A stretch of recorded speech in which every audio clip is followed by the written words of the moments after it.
யா என்றில்ல காட்டுக்குள்ளே நின்றது வெங்க மரம் இதுவென்ன அதிசயமோ தங்கா இதுவென்ன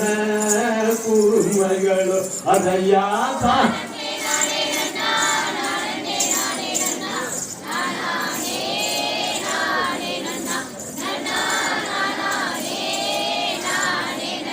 அதையா நேற்றெல்லாம் வெங்க மரம் இன்றைக்கு வந்ததென்ன இதுவென்ன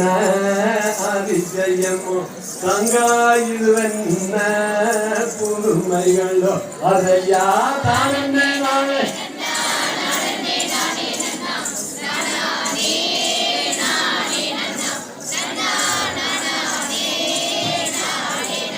அதையா ஆரோரம் என்று சொல்லி அருகிலேயே நான் விரட்டி தூங்கியே